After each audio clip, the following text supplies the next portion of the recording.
If those hostages aren't back, I don't want to hurt your negotiation. If they're not back by the time I get into office, all hell will break out in the Middle East. And it will not be good for Hamas, and it will not be good, frankly, for anyone. All hell will break out. That was President-elect Trump speaking yesterday. This is the State of Tel Aviv and Beyond podcast. I'm your host, Vivian Berkovich, former Canadian ambassador to Israel. And now, here's an interview with me and Jonathan Conricus, former IDS spokesperson, senior fellow at FDD, speaking about just this topic yesterday. Stay with us. Tuesday morning, Lieutenant Colonel Jonathan Conricus, always good to see you. How are you today? I'm doing well. I mean, it's a sad day, another day in Israel where we bury 5 Israelis, 2 brave officers who sadly fell in combat in the northern Gaza Strip from the Nahal Brigade, and 3 Israeli civilians who were murdered, shot at point-blank range by Palestinian terrorists in Judea and Samaria. So where I'm sitting, the sun is shining and I'm healthy and well, so I'll respond to your question by saying thank you. I am great. But at the national level and, the not egocentric level, it is a sad day. It is a sad day, and I'm sure we both wake up in the morning and the first thing that both of us do is to check the news and see what fresh horror and or tragedy awaits us, because frankly, we're never disappointed in that. So I want to go straight to our focus for today, and that is the hostages and the larger issues around, of course, the hostages. And the reason for that is the kind of intensification of activity with respect to the hostages, as well as rhetoric. And so when I talk about activity, I'm referring to the fact that in the last month, we've seen 2 videos, 2 long signs of life videos from Hamas, each just over 3 minutes long. But a month ago, it was Matan Kaukar, 24-year-old who was taken brutally from near Oz kibbutz. And on the weekend, a video was released of 19-year-old Liri Albag, an IDF soldier who was taken from her base at Nahal Oz with her colleagues.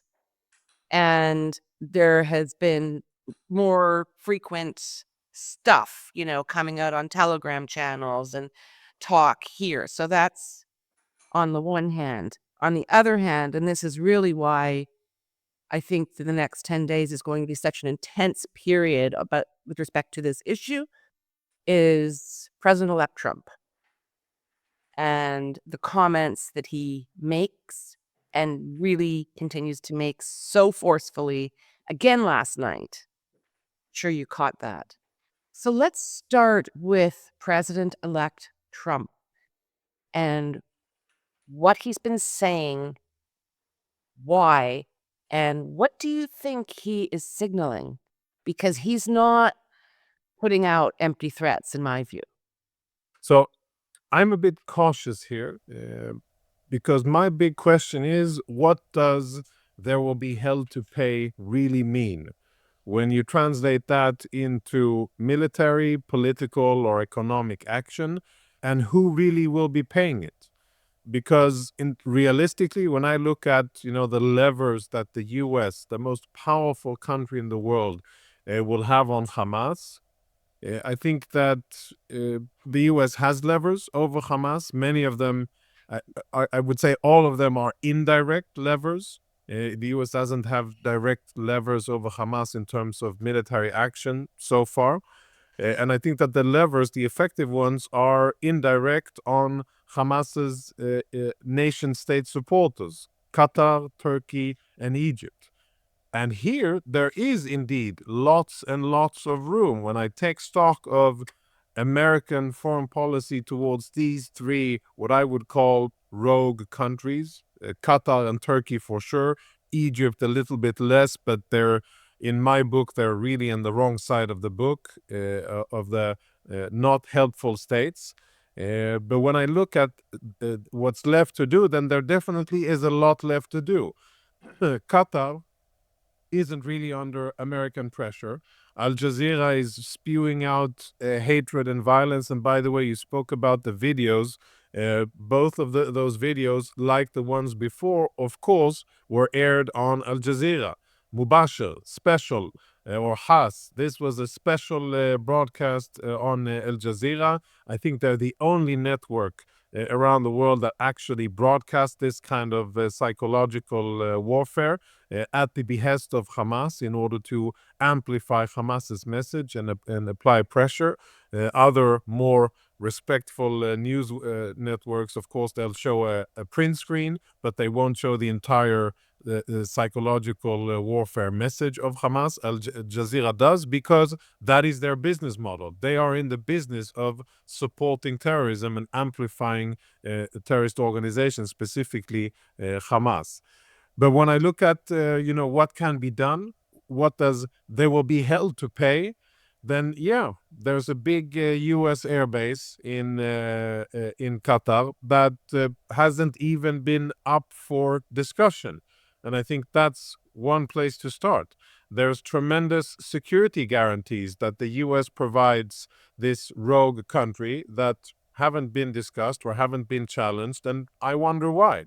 Turkey is a belligerent, imperialistic, unstable, and I would say Islamist kind of intended country that is wreaking havoc in Syria, destabilizing Syria, and has expansionist ideas. And I wonder what there will be held to pay means for Turkey. Turkey has a lot of influence still on Hamas. Turkey supports Hamas. It's out of Gaza leadership.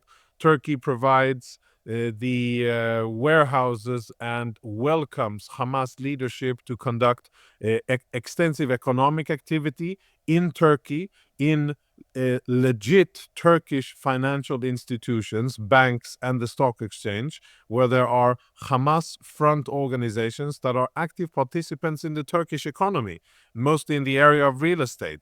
So held to pay would surely mean that there would be sanctions as a response to this indirect enabling by Turkey of Hamas to operate. And last but not least, Egypt. I think Egypt, if I were to be inclined to be positive to Egypt, I would say that they have been unhelpful. If I were to be more truthful, I would say that they have been really putting obstacles in the way of releasing hostages. And I think that Egypt has been prolonging the suffering, prolonging the war, and making it more difficult for Israel and Hamas to reach a deal, because Egypt wants to control the terms of that deal from their perspective. Egypt doesn't want Israel on the Gaza border, the Rafah area. So any part of a deal that has been proposed by Israel and approved by the US, and even, according to what I've heard secondhand, tacitly approved by Hamas, where Israel will be present on the ground in Rafah after a hostage deal, that has been disapproved by Egypt, and they're throwing wrenches in the machinery and stopping that from happening. And that is stopping the hostages from getting home, because if the Egyptians don't agree to Israeli presence in Rafah, then there's no hostage deal, and the hostages don't come home, and the fighting doesn't end in Gaza, and the suffering continues in Gaza and in Israel. So hell to pay, for me, is very interesting when you kind of translate it into tachlis terms. What does this mean? Hamas is already in a very bad place, and I don't think that the US will affect anything substantial directly on Hamas. It's all about the periphery, about the nation states that provide the very important support that Hamas needs. And the last word would be about Iran, the Islamic Republic of Iran. Hell to pay means, in my book, that the biggest state supporter of Hamas in terms of providing weapons and money in the past is Iran, and they are, of course, indirectly responsible for this entire situation. So will the Trump administration hold the Islamic Republic of Iran accountable for providing weapons, guidance, ideological and political directives, and for thinking of this big plan to attack Israel from various fronts simultaneously? I think hell to pay should be really about all of those that I mentioned: Qatar, Egypt, Turkey, and Iran.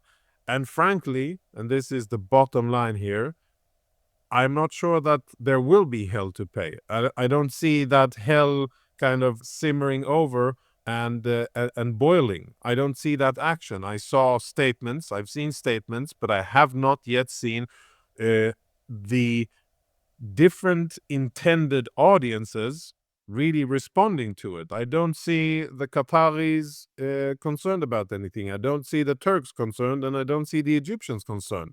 And I know that Hamas aren't particularly concerned because they've been, suffering a lot over the last 14 months, and I'm not sure how impressed they are with whatever statement made by the incoming US president.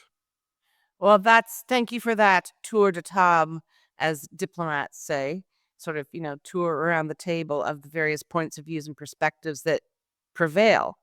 Peter Piper picked a peck. That that was a lot of peas. So I want to just kind of really focus on a few small things, and then what I think is the main focus, if I can be so presumptuous, of the president-elect's threat. Egypt, as you point out, if we're being charitable, we're saying that they're being problematic or not overly helpful. And one of the big problems with Egypt, of course, poor country, it's where the Muslim Brotherhood was established, began. The force of the Muslim Brotherhood and the popularity of the Muslim Brotherhood in Egypt is significant.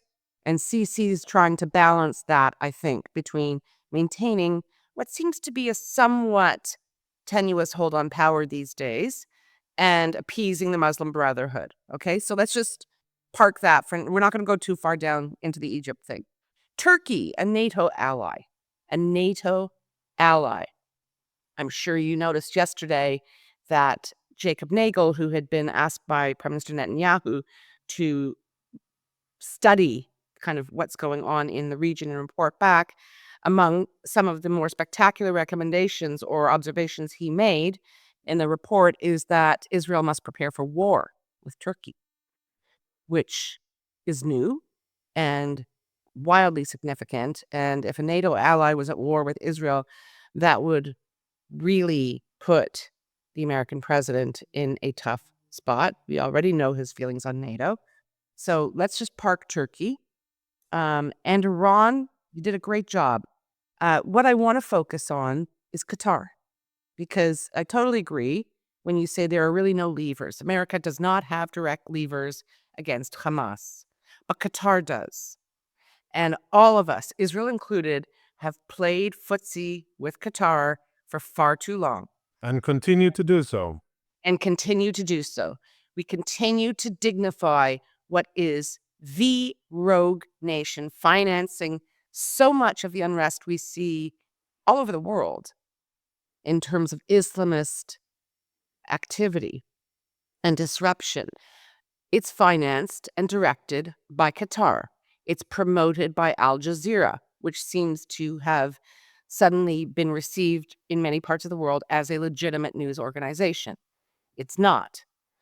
And what I have really scratched my head over since October 8th, and long before, but especially since October 8th, is why on October 8th, Secretary Blinken and President Biden did not freeze all Qatari financial assets and did not say, as you were beginning to suggest, we're going to have a hard look at our security guarantees.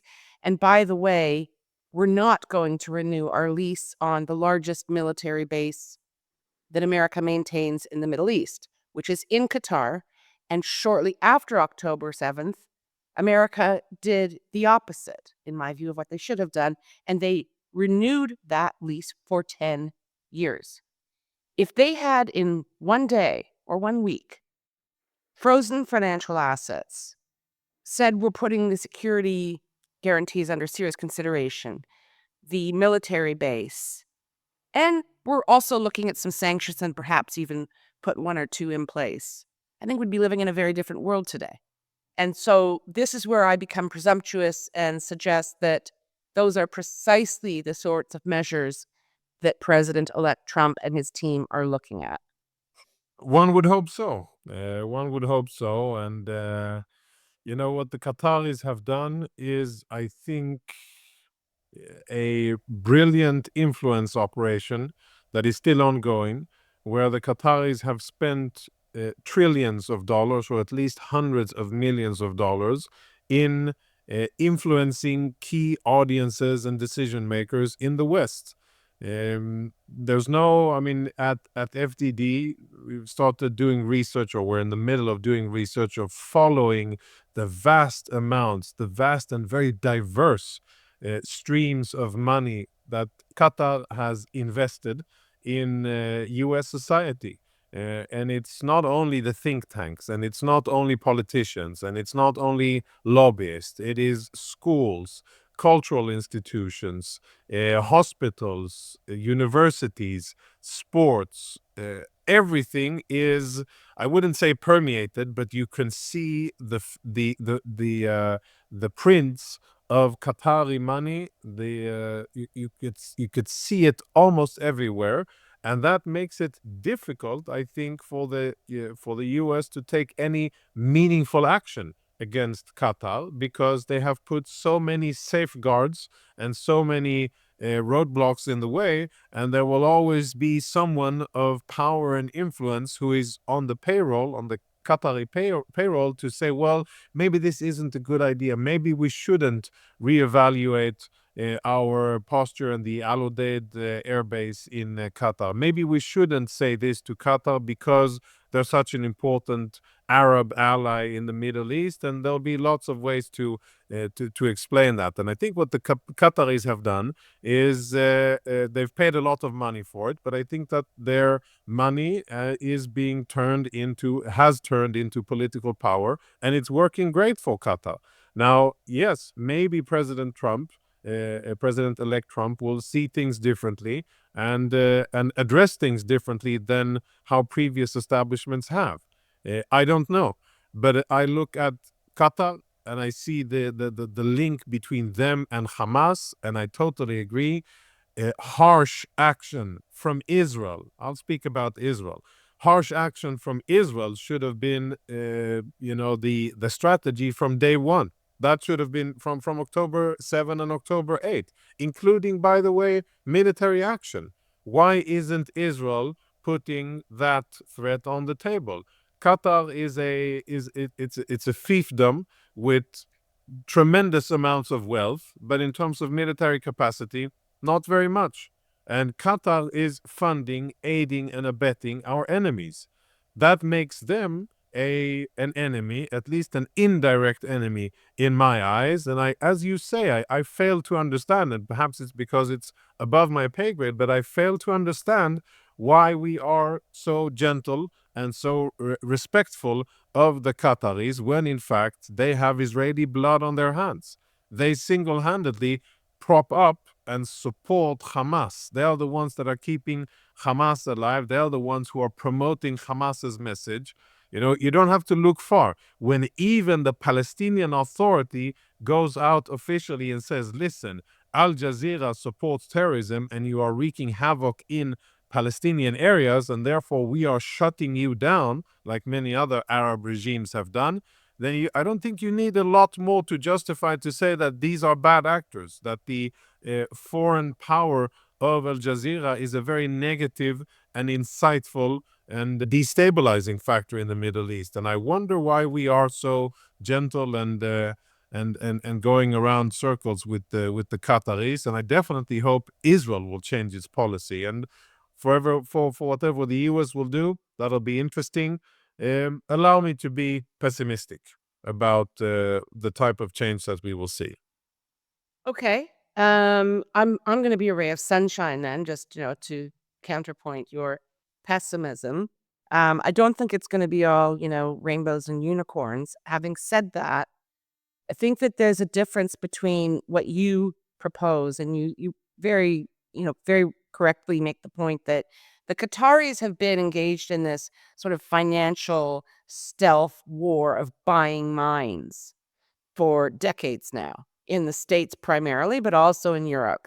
They've overlooked Canada, I think, because It's just not important enough for them. They just finance terror groups there. And I'm sure there's Qatari money in Canada as well. I have I'm no sure doubt there about is. it. No Yeah, doubt. I'm sure there is. But I think for Canada, digression, China's much more of a problem. But we'll leave that. Um, but back to Qatar, recall that in the 80s, it was the Saudis that were very active in making enormous endowments of think tanks, of universities, and they've somehow been overtaken in recent decades by the Qataris in this strategy. The Qatar has used Al Jazeera very well. Someone made a really interesting comment to me a while ago that, when Jewish organizations or wealthy individuals or others, not Jewish, tend to donate to academic institutions, think tanks, they love to see their names on a wall. They do. And the Qataris don't care. And that was very clever. What they do, for example, when they go to a university, is they endow a chair with a lot of money. But they also specify the kind of person, scholar, that is going to occupy that chair. And furthermore, they've taken advantage of the provisions for not for profits in the US that do not require disclosure, even for some for profits, because these US universities are profit centers, the private ones. So they don't have to disclose where the money comes from. So that's a kind of longer term, I think, plan B that I hope the American administration will deal with. But what I am thinking of when I say freezing assets, it's going after the tier A stuff, the property they own, the banks where they have accounts. Because once the US in the global banking system as it is today, once the US imposes sanctions on financial assets and including bank accounts, it freezes up effectively the movement of capital that is Qatari everywhere that matters in the Western world. Yep. So that's the sort of thing that I personally hope that President-elect Trump and his team are considering, and that we will see them move on January 20th or 21st. I don't think he's being a paper tiger. I do think that he is very well prepared for this term, for Trump 2.0. And I'm sure you have. I've been reading a lot about how he's been working for years behind the scenes with legal experts and advisors with respect to how to really move through the obstacles, which very often are the bureaucracy, like a hot knife through butter. And he admits himself, we didn't know how to do it last time. I've experienced that phenomenon of an obstructive bureaucracy up close and personal. And it's something that afflicts all Western bureaucracies today. They've just become too big and too powerful. They're power centers in and of their own. So that's what I think when I refer to financial assets. I think much less of the universities and think tanks. I think they're second tier. They're very important for influencing minds. But if you cut off the flow of money, that's instant. Yeah, I agree. That is instant. And I think it wouldn't take much for the Qataris to understand that they are in trouble, and for big long-term strategic change to be imposed by doing a few smart and precision economic strikes, virtual strikes, obviously, against their economic capabilities. And just going back to what you said about, names on a wall, not only don't they care, they specifically don't want any name, any flag, any recognition.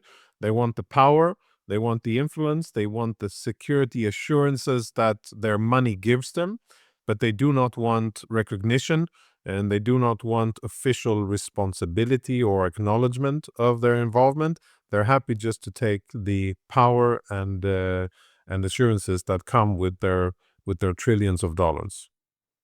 Exactly. So I want to just probe a little more before we finish up on Qatar and the hostages. I'm of the view, what do I know? Had the US been much more forceful with Qatar from day one, that the hostages absolutely could have and would have been freed. But things didn't go that way. And the way in which we have prosecuted the war, raises questions from time to time. Here we are. And we had on Saturday, as Hamas loves to do, releasing torture videos, psychological torture videos on Saturdays, knowing, of course, that many Israelis, myself included, will go to support rallies for the families and the hostages on Saturday nights.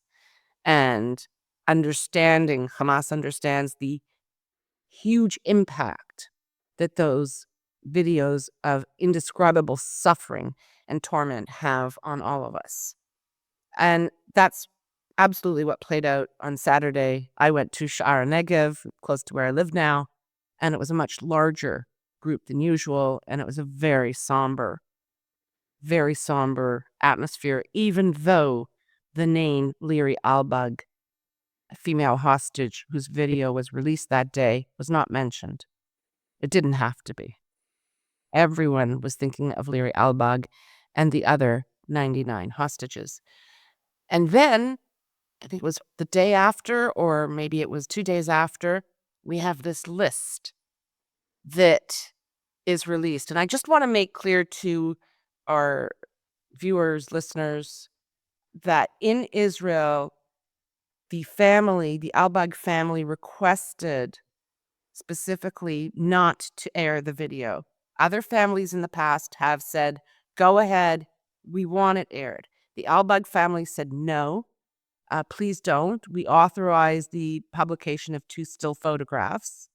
So even though, as you point out, Al Jazeera, went crazy and couldn't wait to put up the video, it's very difficult to find other news outlets internationally that did so. In Israel, it's all that we can see in the Israeli press are the 2 still photos. One of Leary speaking with her face, another of her cupping her head in her hands, crying. And then we wake up a few days later and the list comes out. And that has been, initially it was not published in Israel, but after, I don't know, about 12 hours or so, the Israeli media picked up the list too. Tell us about the list. Yeah, so I mean, before we go into the list, I think as difficult as it is for human beings with feelings, we have to understand what's at play here. There's a direct correlation between, in my understanding, between what Hamas sees as an opportunity to get a deal that is favorable to them, and the amount and intensity of psychological warfare videos that they are releasing. Whenever there appears to be traction and movement with regards to negotiations, Hamas will release carefully edited and crafted videos in order to achieve psychological impact, pain, and generate feelings, and translate that into a favorable term or favorable terms in the negotiations on the ground. And they've been doing it since the deal. They've been releasing these videos at specific times, which in my mind indicates that they have access to the hostages, that they have a functioning system. It indicates that there is a command and control structure, that someone is making decisions, and that there is a system on the other side of the hill, the enemy, where they are making decisions, responding to a situation, and trying to craft or to shape the psychological and political and diplomatic environment for their benefit. And any of the claims that, there's nobody in charge and who can we negotiate, I think they are not substantiated. On the contrary, we can see that there is command and control, and that there are decisions being made. Second thing that I think is important to emphasize here is, when you speak about what we could have done and how this has been managed, I think we should acknowledge the whole issue here of we're 14 months into the war. Israel has... Really, 15 now. We're 15 now. Right, we're 14 and let's say 15 to round it up. 15 months into the war, throughout this war, Israel has accomplished some of the most astonishing accomplishments against Hezbollah, against the Iranians, against Hamas, against many others, the Houthis, etc. But the saddest factor is that we have 100 Israeli hostages held just a few kilometers from our border, and we have failed to get them out militarily. If we were to have this conversation, if we had it, a year ago, and you would have asked me how long do you think it would take Israel to militarily get our hostages back, I definitely would never have thought that we would be sitting here 15 months after and still discussing the horrible, shameful reality of not having done enough militarily to get our hostages back. Now, I want to jump in here very quickly. First of all, war was declared on October 7th. We're now past January 7th. It's no rounding. We're 15 yeah, months in, period. Even though we didn't put boots on the ground for a few weeks after we declared war, we've been at war for 15 months. The other thing, I don't want to in any way, appear to be taking away from the IDF and the government's accomplishments in this war in these 15 months. They've been extraordinary, extraordinary. Um, but I think that for kind of regular people like me, sitting around and watching, we can assassinate Hania in his secret bedroom. We can execute an incredibly complex operation like the pager operation and walkie-talkies, and we could go on and on and on with phenomenal combination of intelligence and military operations, and we can't get our hostages. yep. And that's, I think, what Israelis struggle with. It is what I struggle with, and what I think many struggle with, and for me it doesn't make sense. What I would have anticipated, what I would have wanted to see, is a different type of Israeli strategy, and different use of force and different application of force against Hamas. And when the reckoning will come for everybody involved, decision makers, military commanders, to really explain the decisions made along the way for 15 months, the different options that were available, and the decisions that were taken in light of the information available. That will be very interesting, because the bottom line is this is a double tremendous failure in my mind. One, the fact that they were taken on October 7, and two, that it's taken us 15 months to repatriate 100 of our brothers and sisters. And I, even as someone who is terribly proud of the IDF and how it's been operating, I cannot condone that. I cannot say that this is what I expect of my military.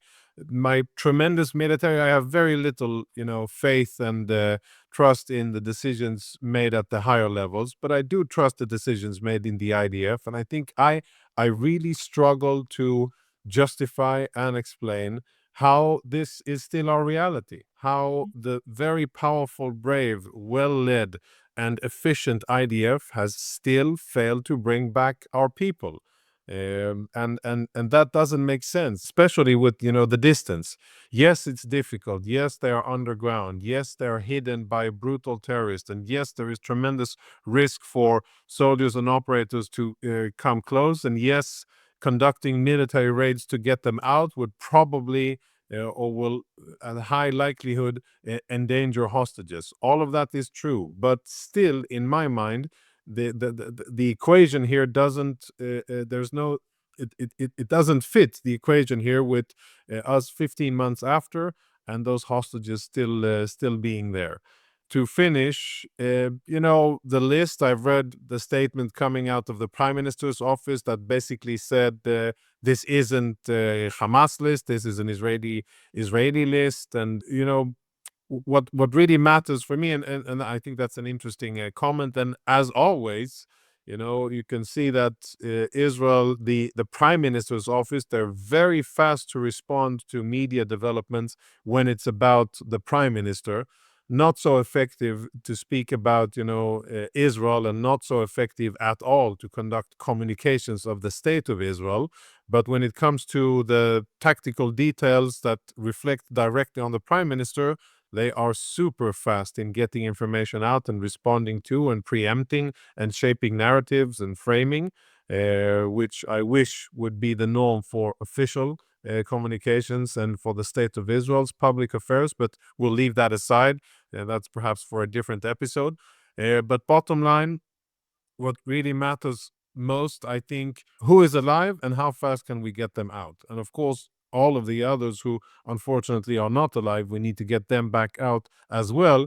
But the urgency should be to understand who is alive and have them prioritized and get them out as quickly as possible while there's still someone to save. So much more that I wanted to discuss with you today, including that point you just brought up, the fact that Hamas discloses no information about if and who they intend to release, who is alive, what their condition is, nothing. But we are sitting here giving these very detailed lists that they present us with. They say, we want X, Y, and Z to be released. And we say, well, no, we'll do X and Y, but not Z. And we release prisoners on an absurd ratio, whatever it's going to be, 10 to 1, 100 to 1. But I want to just leap to the defense of the IDF briefly, because the constraints in terms of how they've operated in the Gaza Strip, some of those may be dictated by civilian leadership. Right to the Definitely. Absolutely. Okay. So I'm not sure that people outside of Israel would understand that if the question also that gnaws at Israeli society is, has the civilian government, has the prime minister and his cabinet, have they made the hostage rescue a priority, or has it been treated as a secondary issue? And that, of course, is why we so desperately need in this country a state commission of inquiry to get at Totally. so many things that we need to understand and know the answers to. Yeah, know the answers to and demand accountability of Absolutely. elected and appointed officials. And Absolutely. I would, just join, generals and strategists, etc., and to say that what is really apparently lacking, in my understanding, is an Israeli strategy regarding Gaza, not only regarding the hostages, but really, how are we going to win the war? How do we really intend to defeat Hamas? And what are our designs in order to turn a military victory into a long-term political and diplomatic victory, and to shape the environment according to our needs of security, but also hope and prosperity and rebuilding and creating a better environment for Israelis and indirectly also for Palestinians in Gaza, and to prevent the resurgence of Muslim Brotherhood, ISIS, or Hamas, or whatever Islamist abomination will try to resurge afterwards. How do we plan to do that? And I don't see that. Hostages is one part of it, which of course is the most burning humanitarian issue, but it's one facet or one part of a bigger picture that we still yet haven't seen accomplished. Yeah. In other words, tell us what total victory actually means, Yes. other than a slogan. I'm going to just close off with this, because you keep saying, all right, I'm going to finish, but just to finish. But let me say this. If Qatari assets were frozen, and if Qatar turned off the financial tap to Hamas, they'd be out so fast. And that hasn't happened. But what I'm hoping is happening now, because we are seeing a lot of activity. There's seems to be, for the last week or so, a flurry of activity in Doha for hostage discussions. Israel has yet to send high-level negotiators, but of course the negotiators who are there are in constant contact with the Mossad and with the office of Prime Minister Netanyahu. And I think that there is a feeling, a desperate feeling and sense that this is the opportunity between now and inauguration. So we'll see what happens. Yep, let's pray and hope that the right decisions will be made and that we will see our brothers and sisters back home with their families and those for burial as soon as possible. Amen to that. As always, we could go on for hours, but we won't. Thank we you so won't. much for your time today, Jonathan Conricus. Thank you, Vivian. A pleasure. That's a wrap for today. Please share this with friends, family. We must get the word out everywhere. We each need to do everything possible to bring them all home now. Let our people go. Thanks again for being here. Lots more on the hostages coming. We love hearing from you, so please comment on our website, stateoftelaviv.com, or send us a note to hello@stateoftelaviv.com. On behalf of the State of Tel Aviv core team, Jan Zabo, our creative, graphic, visual, and marketing man, Amir White, producer and editor extraordinaire, sound guy, who is also impressively patient with me and my boomer tech deficiencies, and our social media manager, who pitches in on everything, Maya Naftalin. Thanks to the team. Thanks to you for being here. We'll be back soon.